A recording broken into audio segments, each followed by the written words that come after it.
네, 우리 지난주 우리 모세에 대해서 우리가 함께 좀 살펴보는 시간을 가졌습니다. 우리 모세가 애굽의 모든 학문을 알고 있는 사람이었고, 또 약자를 돕는 선한 의도를 갖고 있는 사람이었고, 사명도 알고 있는 사람이었고, 그 사명을 위해서 왕자의 특권도 포기할 마음이 있는 사람이었다고 우리가 함께 나눴습니다. 그런데 그럼에도 불구하고 모세가 실패하였습니다. 왜 실패하였냐면 하나님께서 모세가 갖고 있던 이 잘못된 것들을 끊게 하시고, 또 리더로서 성경적 리더로서 가르치시기 위해서 실패를 허락하셨던 것을 우리가 살펴보았습니다. 모세는 이 실패의 기간을 통하여서 히브리인들이 갖고 있는 종교 혼합주의, 그것을 끊어낼 수 있었고, 또 애굽인들이 갖고 있었던 그 리더십, 합리주의, 그런 여러 가지 애굽인들의 방법들, 폭력을 사용해서 자신의 실력을 드러내고자 하는 그런 모든 것들을 끊어낼 수 있었습니다. 그리고 이 광야의 시간을 통하여서 하나님을 다시 하나님 앞에 엎드릴 수 있는 여유의 마음을 배울 수가 있었고, 또 성경적 리더십, 양치기를 통해서 낮아짐과 성경적 리더십을 배울 수 있었다라는 것을 우리가 살펴보았습니다. 모세가 실패하였지만 실패가 끝이 아니라 실패를 통해서 하나님께서 분명히 가르치시는 것이 있었다라는 것에 대해서 우리가 지난주에 살펴보았습니다. 근데 문제는 실패감이 여전히 남아 있었다는 것입니다. 모세가 이 광야의 시간을 통해서 광야 학교에 입문하였고 하나님께 여러 가지들을 배웠다라고 우리가 이야기했지만, 사실 모세는 배운 것도 있지만 여전히 실패감 속에 사로잡혀 있는 사람이었다는 것을 오늘 본문을 통해서 우리가 확인하게 됩니다. 그래서 오늘은 모세의 이 실패감, 그리고 하나님께서 이 모세의 실패하고 반론하는 것에 대해서 어떻게 답하시는지를 우리가 살펴보면서, 우리가 실패를 통해서 광야학교에 머물고 있지만 하나님께서 분명히 이 실패를 통해서, 어려움을 통해서 우리 가운데 가르치시는 것들이 있지만 그 속에 여전히 있는 이 실패감을 어떻게 다루어야 될지 우리가 함께 오늘 말씀을 통해서 살펴보는 귀한 시간 되기를 바랍니다. 먼저 모세가 반론하기 시작합니다. 우리 11절 말씀 우리 다시 한번 읽어보겠습니다. 시작. 모세가 하나님께 아뢰되 이스라엘 자손을 애굽에서 인도하여 내리까. 모세가 먼저 내가 누구이기에 애굽으로 인도하겠습니까? 라고 이야기를 합니다. 모세는 지금 자기 비하를 하고 있습니다. 나는 실패자이기 때문에 나는 할 수 없는 사람입니다. 나는 애굽의 그 수많은 이스라엘 사람들을 인도할 수 없는 사람입니다. 라고 이야기하기 시작합니다. 모세는 지금 겸손하듯이 이야기하고 있지만 사실 겸손을 가장하여서 자기를 비하하는 모습을 좀 살펴볼 수가 있습니다. 모세의 지금 시선이 어디에 있냐면요, 철저하게 나에게 있습니다. 내가 누구이기에 이 일을 감당할 수 있습니까? 나는 할 수 없는 사람입니다. 라고 이야기를 하고 있는 겁니다. 우리 안에는 이런 생각들을 가진 우리 내면의 모습들이 꼭 있습니다. 겸손한 척 이야기하지만 사실은 나는 못합니다. 나는 할 수 없습니다. 철저하게 나 중심에 나를 바라보며 내 능력의 연약함을 바라보며 나는 할 수 없습니다라고 고백하는 모습들을 살펴볼 수가 있습니다. 그러자 하나님께서 이렇게 말씀하십니다. 하나님께서 이르시되 내가 반드시 너와 함께 있으리라 라고 말씀합니다. 나는 할 수 없습니다 라고 고백하는, 자기만 바라보고 자기의 실패만을 바라보고 있는 모세를 향해서 하나님께서 내가 너와 반드시 함께 하겠다라고 약속을 하고 계십니다. 지금 하나님께서는요, 내가 누구인가를 바라보고 있는 모세에게 네가 누구인지 바라보지 말고 네가 어디에 소속되어 있는지 바라보아야 한다라고 말씀해 줍니다. 네가 어디에 소속되어 있냐면 네가 나와 함께하고 있다. 즉 너는 나의 소유이다. 나에게 소속된 사람이다 라고 주님께서는 가르쳐주고 계십니다. 제가 인터넷 글 보다가 재미난 글귀 하나를 발견했습니다. 이 로마 여권에 이런 글귀가 쓰여 있다고 합니다. 만약 지상이나 해상에서 이 여행자를 해칠 만큼 강한 자가 있다면 그 자로 하여금 로마 황제와 전쟁을 할 만큼 자신이 강한지 생각해 보게 할지어다. 이 로마 여권에 이런 말이 써 있다고 해요. 너 이 로마 시민을 건들 거면 네가 로마 황제랑 싸울 자신 있는지 한번 생각해보고 건들어라. 이제 이런 말이 써 있다고 합니다. 우리가 어디에 소속해 있느냐에 따라서 무언가가 다르다는 거죠. 이 로마 사람이 로마의 시민권을 가지고 로마에 소속해 있다는 것만으로도 보호받을 수 있었습니다. 지금 하나님께서는 이 모세에게 지금 말씀하시고 계신 겁니다. 네가 어디에 소속해 있는지 생각해봐라. 너는 나와 함께하는 나의 백성이고 나의 자녀이다. 네가 누구인지가 중요한 것이 아니라 네가 어디에 소속해 있느냐가 중요하다라는 것을 우리에게 말씀해주고 계십니다. 여러분은 누구에게 속해 있으십니까? 내 능력만 보자면 나는 실패하기도 하고 넘어지기도 하고 낙심하기도 하는 아주 연약한 사람에 불과합니다. 그러나 하나님께서는 너를 바라보지 말고 네가 하나님께 속한 사람이라는 것을 바라봐라. 믿음으로 하나님을 바라봐라 라고 우리 가운데 말씀하고 계십니다. 두 번째로 모세가 반론을 합니다. 두 번째로 모세가 하나님께 아뢰되 내가 이스라엘 자손에게 가서 이르기를 너희 조상의 하나님이 나를 너희에게 보내셨다 하면 그들이 내게 묻기를 그의 이름이 무엇이냐 하리니 내가 무엇이라고 그들에게 말하리이까. 모세가 지금 두 번째로 하나님께 반론하면서 나는 갈 수 없습니다 라는 반론을 합니다. 근데 두 번째 반론이 뭐냐면 나는 하나님을 모릅니다. 나는 지식이 부족한 사람입니다 라고 지금 이야기를 하고 있습니다. 모세가 이스라엘 백성 앞에 가면 분명히 이스라엘 사람들이 하나님 누구냐고 물어볼 텐데 나 하나님 누군지 잘 모르겠어요 라고 지금 답하고 있습니다. 그런데 문제는 사실 이 이후에 이스라엘 백성에게 모세가 찾아가서 하나님에 대해서 이야기하기 시작할 때 이스라엘 백성 누구도 하나님이 누구신지 묻지 않았다는 겁니다. 즉 모세는 일어나지 않을 일에 대해서 염려하고 있습니다. 한 목사님은 이렇게 기록해 놓으셨더라고요. 지독한 추측이었다라는 말을 하셨더라고요. 우리 안에 이렇게 일어나지 않을 일에 대해서 염려하고 나의 부족함에 대해서 과도하게 염려한 나머지 아무 일도 하지 아니하고 그저 실패한 채로 넘어져 있는 사람들이 많이 있습니다. 하나님께서 이 모세에 대해서 이 일어나지 않을 일에 대해서 지독한 추측을 하며 염려하며 무너져 있는 모세에 대해서 하나님께서 야, 너 왜 그런 쓸데없는 염려하냐 이렇게 얘기하지 않으셨습니다.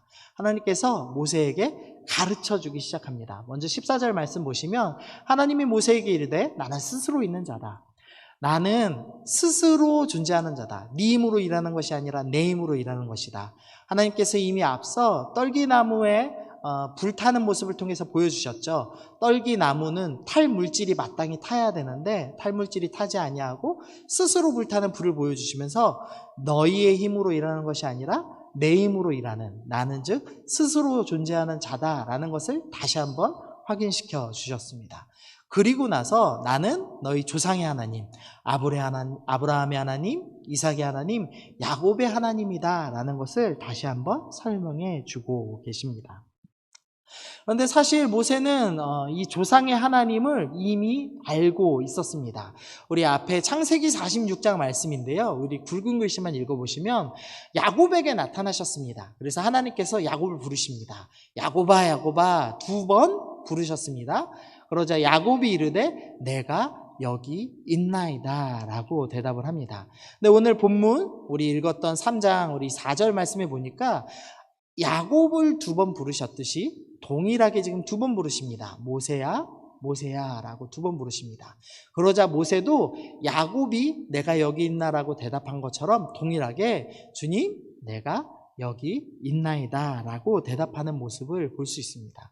모세는 이미 하나님께서 어떻게 야곱을 부르셨는지 말씀을 통해 알고 있었습니다. 그래서 모세야 모세야 2번 부를 때 야곱을 부르셨던 하나님께서 나를 동일하게 부르시는구나. 그래서 야곱이 대답했던 것과 동일한 대답으로 내가 여기 있나이다 라고 말씀한 것을 똑같이 대답한 것을 확인할 수가 있습니다. 또한 16절에서 22절 우리가 오늘 읽지 않았지만 하나님께서 다시 한번 이후에 행하실 일들, 야, 너 하나님 누군지 어떻게 설명할 거야? 라고 얘기하면 하나님은 스스로 계신 분이야. 하나님은 조상의 하나님이야. 그리고 하나님께서는 이런 일들을 행하실 거야 라는 것을 네가 알려줘라 라고 얘기하시면서 다시 한번 반복해서 설명하시는데요. 가나안 땅으로 인도할 것이다. 그리고 바로가 이적을 보고 허락하지 않을 것이다. 그래서 재앙이 10가지 재앙이 일어나야지만 너희를 보낼 것이다. 그리고 너희가 이 땅을 떠날 때에는 빈손으로 떠나지 아니할 것이다 라는 이 3가지의 큰 맥락에 대해서 설명하시기 시작합니다. 그런데 사실은 성경에서 이미 창세기 15장 13절 14절 말씀에서 아브라함에게 하나님께서 이미 예언을 하셨습니다. 여호와께서 아브라함에게 이르시되 너는 반드시 알라. 내 자손이 이방의 객이 되어 이방의 나그네가 되어 너희를 섬기겠고 그들이 400년 동안 내 자손을 괴롭히리니 그들이 섬기는 나라 즉 애굽에서 내가 이 애굽 사람들을 징벌하리라. 그 후에 내 자손이 큰 재물을 이끌고 나오리라 라고 창세기 15장에 이미 예언하셨고 지금 출애굽기 3장에서 이 아브라함에게 하셨던 이 예언의 말씀을 다시 반복해 주고 계십니다.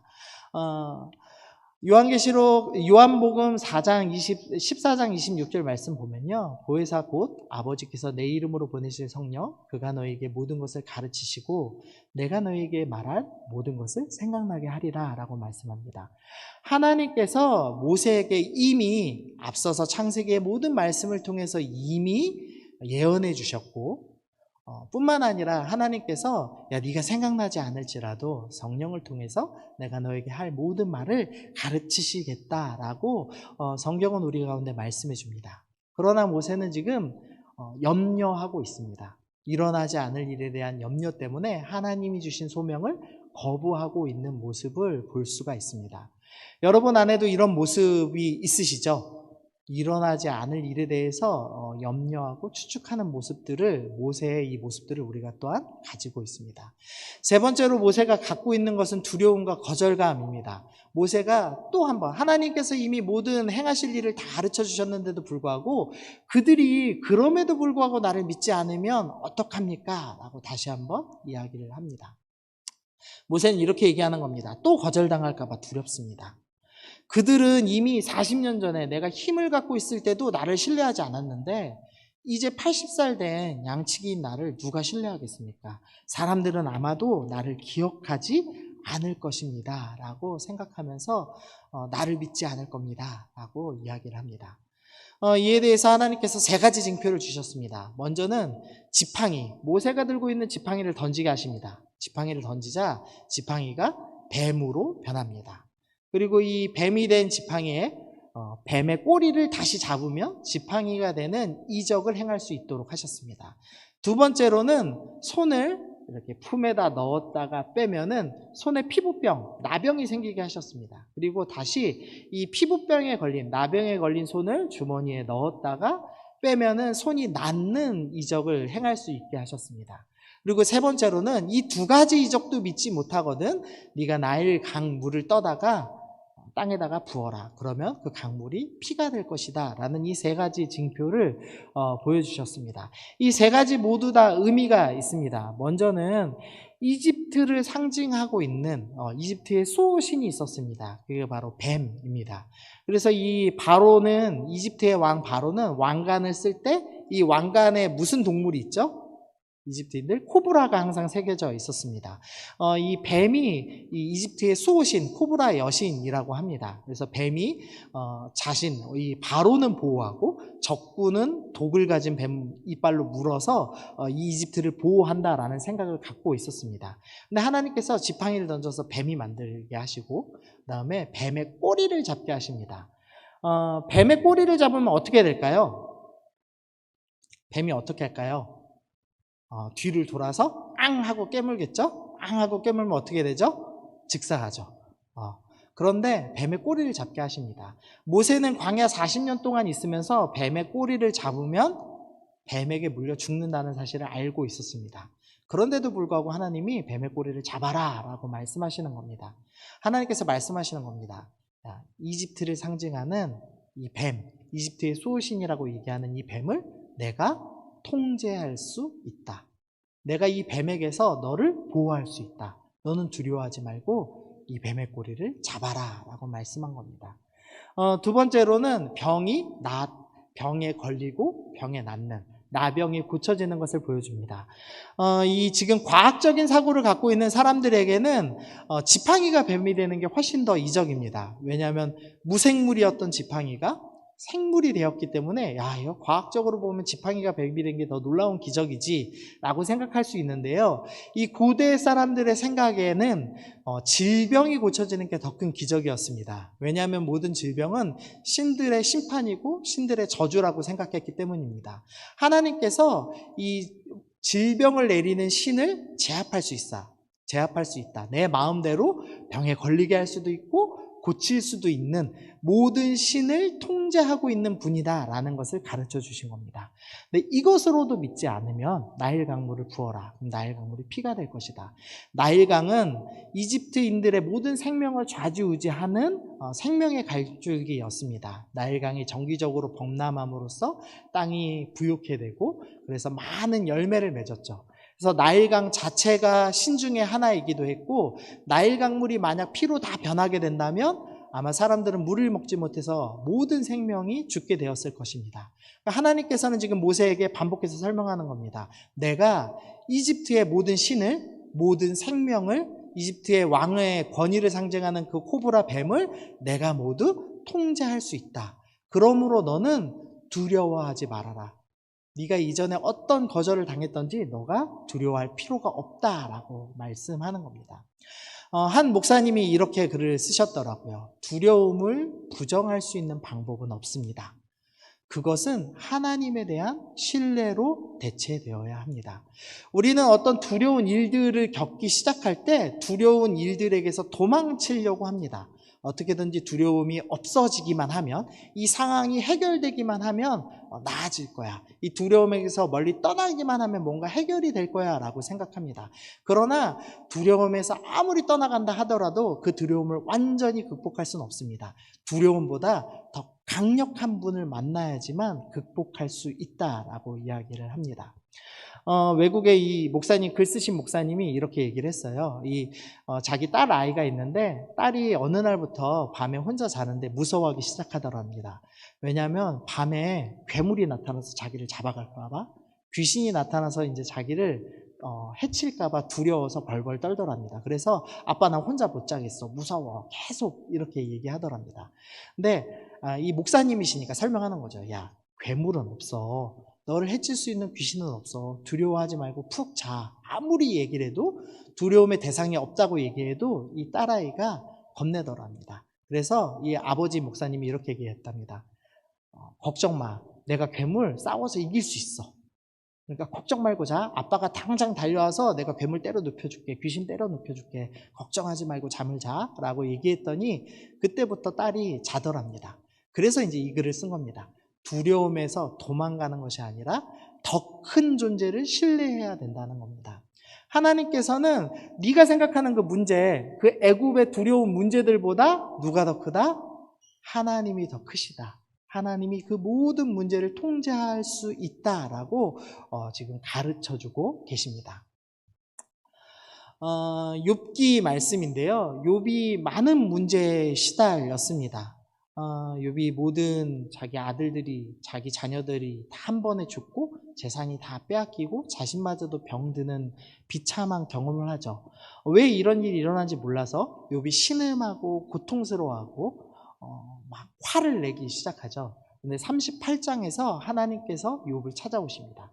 그리고선 우리가 이해되지 않을 말씀을 하기 시작하세요. 그때 여호와께서 폭풍우 가운데서 욥에게 말씀하십니다. 우리 빨간 글씨 보시면 내가 땅에 기초를 놓을 때 내가 어디 있었느냐, 내가 깨달아 알거든 말할지어다. 네가 땅을 만들 때 네가 그걸 본 적 있느냐? 그러면서 하나님께서 사람은 이해할 수 없는 온갖 우주를 만드시고 자연 만물을 만드셨던 그 모든 큰 일에 대해서 갑자기 욥에게 쏟아내기 시작하세요. 그리고 나서 이제 38장부터 무려 41장까지 3장에 걸쳐서 하나님이 행하시는 그 큰 일들을 다 설명하고 나자 욥이 여호와께 42장에서 대답하여 말합니다. 우리 2절 말씀 같이 읽어보시죠. 시작. 주께서는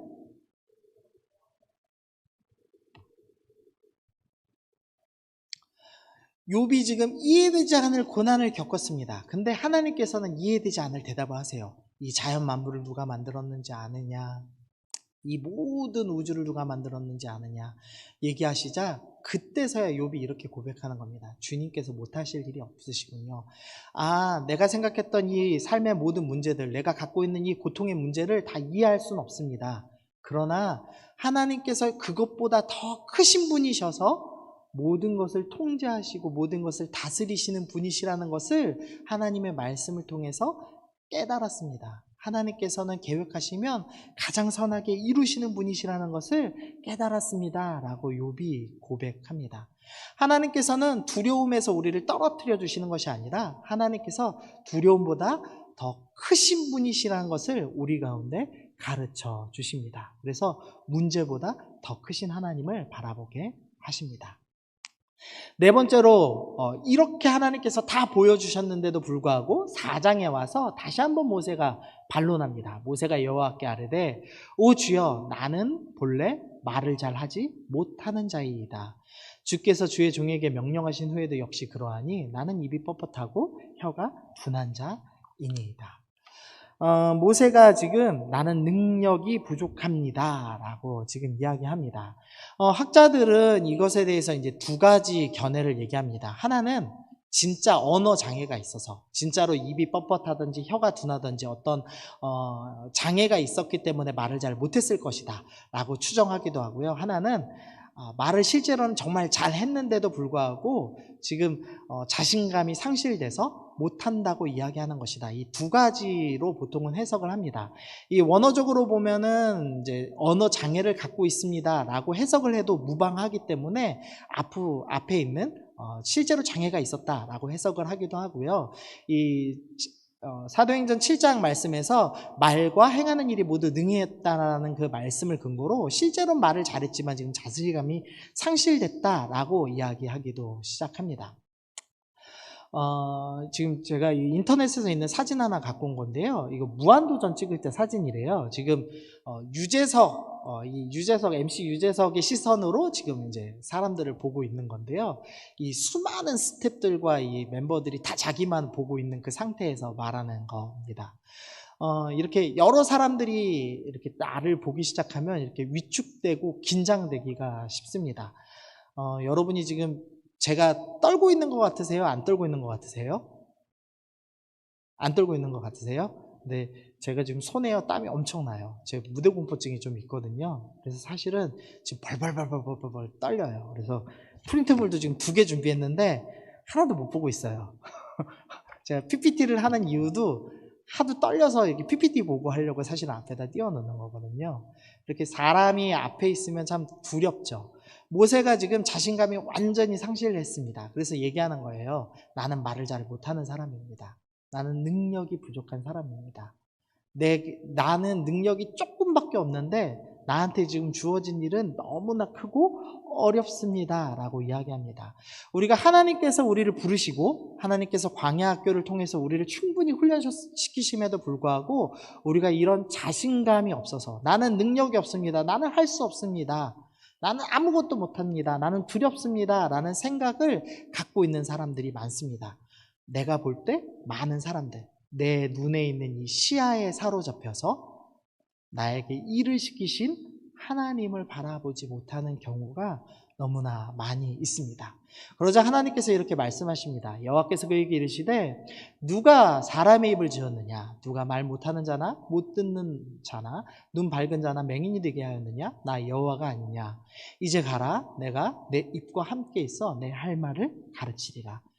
야, 너의 시선을 바라보지 말아라. 너의 눈으로 바라보지 않고 너를 지으신 하나님을 바라보아라 라고 하나님께서 말씀하고 계십니다.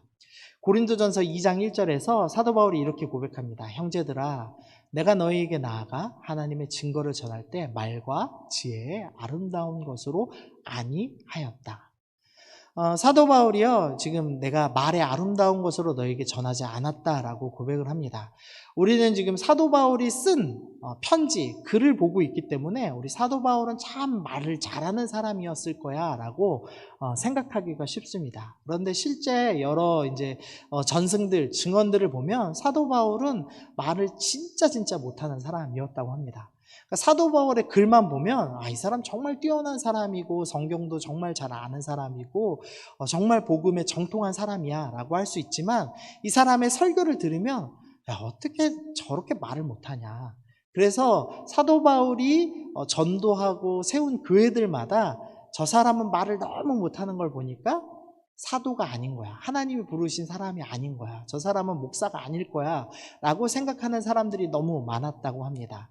근데 하나님께서 이 말 못하는, 정말로 설교를 못하는 이 사도 바울을 통해서 어떤 일을 행하시죠? 유럽 교회 전체를 세우시고 성경 신약의 절반 가까운 것을 사도 바울의 글로 채우십니다. 하나님께서는 우리 연약함을 사용하셔서도 능히 일하실 수 있는 분이시죠.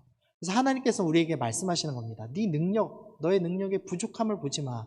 네가 자신감 없어하는 것, 너의 능력을 바라보지 마. 너의 시선으로 보지 말고 나를 바라보고 너의 입을 만드신 하나님을 바라보아라 라고 말씀합니다. 우리 아까도 읽었지만 하나님께서는 나의 입술이 부족할지라도 성령께서 내 안에 내주하시면서 우리에게 행하실 말을 가르치실 것입니다. 지금 우리가 4가지 살펴봤습니다. 모세는 지금 실패감에 사로잡혀 있습니다. 그래서 자기 비하하고 있고요. 그 다음에 지금 두려움에 사로잡혀 있고, 거절감에 사로잡혀 있고, 나는 능력이 없는 사람입니다. 나는 말을 못하는 사람입니다. 나는 할 수 없는 사람입니다. 라고 지금 끊임없이 고백하고 있습니다. 그리고 나서 결국에 모세가 지금 본심을 얘기합니다. 우리 말씀 읽어보시죠. 시작. 모세가 이르되, 모세가 지금 이렇게 얘기합니다. 오 주여, 보낼 만한 자를 보내소서. 이런 고백 여러분도 해보셨죠? 하나님이 어떤 일로 날 부르시는 것 같을 때, 이 일은 내가 꼭 해야 될 것 같을 때, 나 같은 놈이 뭘 할 수 있어, 나는 못해요 주님, 나보다 더 잘하는 사람 보내세요 라고 얘기하기도 합니다.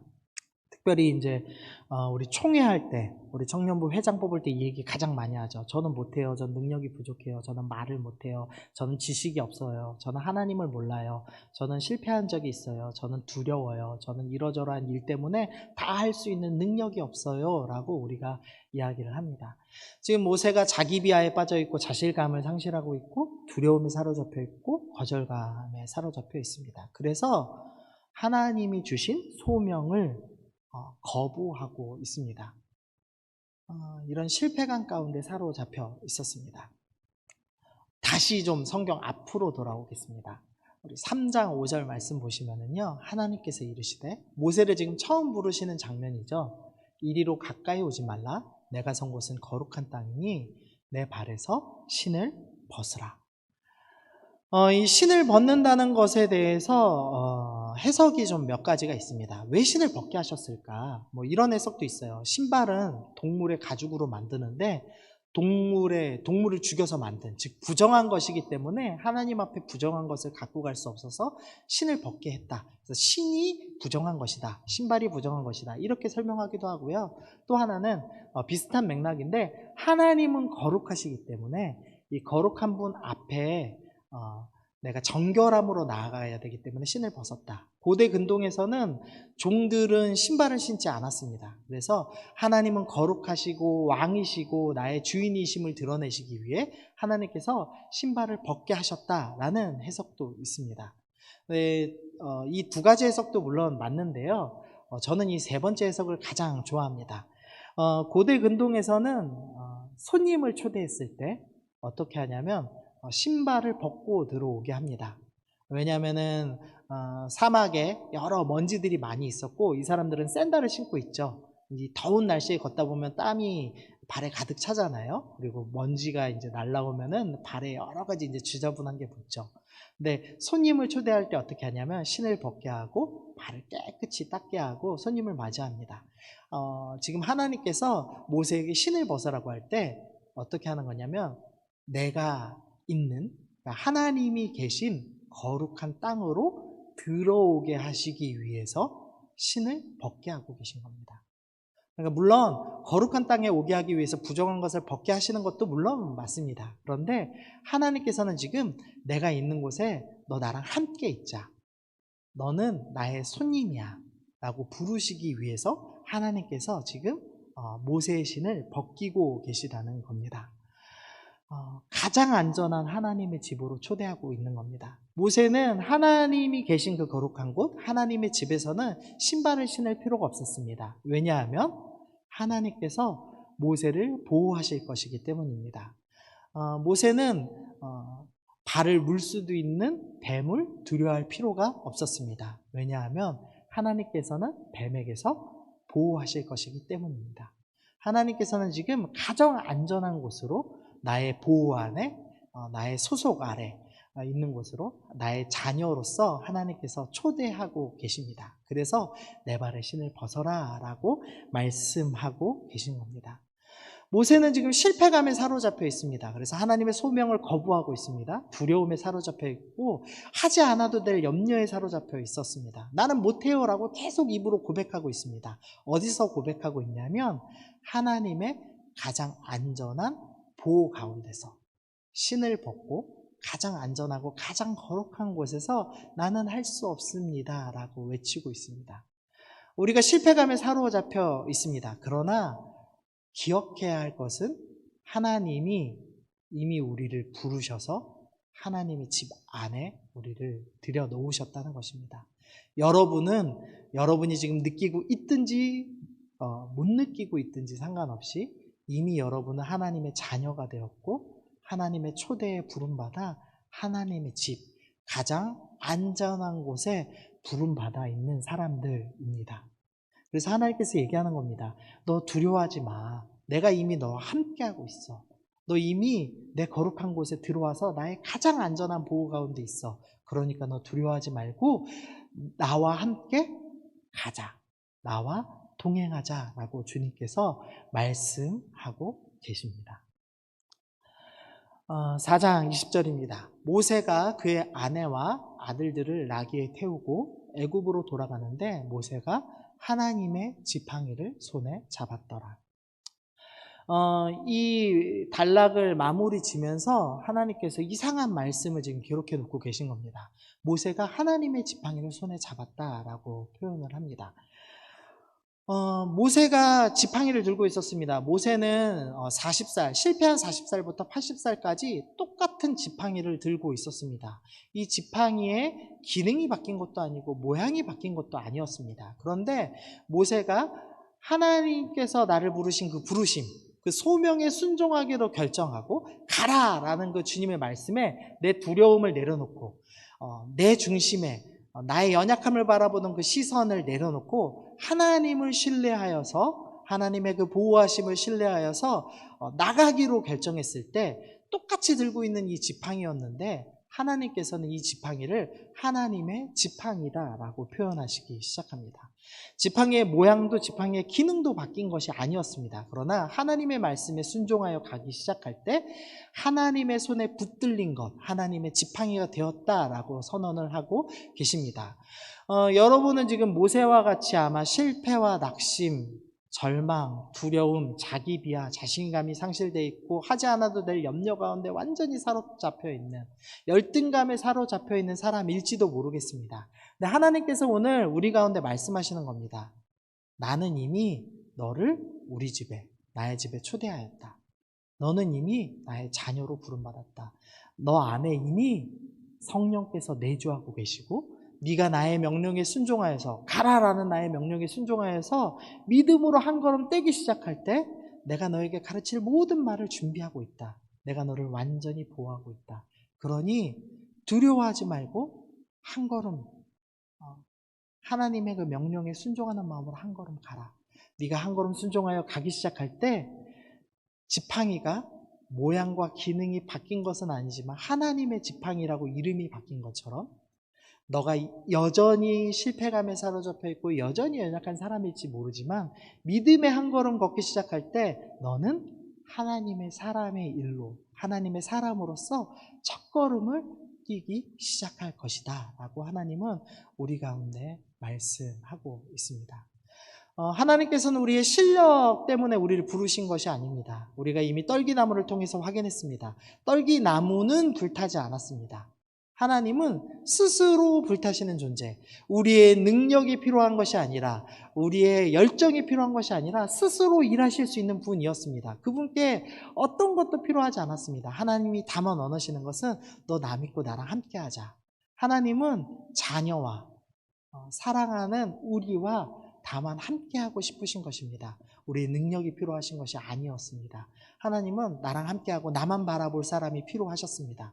그리고 모세는 여전히 실패감에 사로잡혀 있는 사람이었지만 끝까지 포기하지 아니하시고 끝까지 부르시는 이 하나님 앞에 5번이나 거부하였지만 결국 승복하고 하나님의 일을 행하기를 결정하고 믿음의 한 걸음, 가라라는 그 말씀에 순종해서 한 걸음을 떼기 시작했습니다. 그러자 하나님께서는 하나님의 지팡이를 쥐고 움직이기 시작했다라고 표현하는 겁니다. 여러분이 여전히 실패감에 사로잡혀 있더라도, 일어나지 않을 일에 대해서 염려하고 불안하고 낙심하고 두려움 가운데 사로잡혀 있을지라도, 여러분이 하나님께서 오늘 나를 보호하신다라는 이 약속의 말씀, 나와 반드시 함께하겠다, 내가 이미 너를 보호하고 나의 집안에 불렀다, 네가 나와 함께하고 있다라는 이 말씀을 신뢰하여서 한 걸음 걷기로 결정할 때, 하나님을 기쁘시게 하기 위해 한 걸음을 걷기 시작할 때, 하나님은 너는 이제 나의 아들이다, 나의 딸이다, 내가 너를 새롭게 하겠다, 내가 너를 통해 새 일을 행하겠다라고 주님께서는 우리 가운데 약속하시고 말씀하고 계십니다. 오늘 우리 이 말씀 기억하면서 우리 함께 찬양하면 좋겠는데요. 우리 나주님의 기쁨 되기 원하네 라는 우리 찬양하기 원합니다. 우리 가사를 좀 띄워주시면은요. 나주님의 기쁨 되기 원하네, 내 마음을 새롭게 하소서라는 구절이 있습니다. 우리가 나는 연약하지만 내 모습 바라보지 않고 나를 보호하시고 나와 함께 하시는 하나님의 기쁨 되길 원하여서 내가 한 걸음 걷겠습니다, 나는 연약하지만 나는 오늘 한 걸음 걷겠습니다 라고 결정할 때 하나님께서 우리를 새롭게 하실 것입니다. 새 힘을 허락하실 것입니다. 우리의 두려움을 뛰어넘는 하나님의 크고 강하심을 우리 가운데 드러내실 것입니다. 우리 그 마음을 가지고 우리 함께 찬양하며 오늘 나가시겠습니다.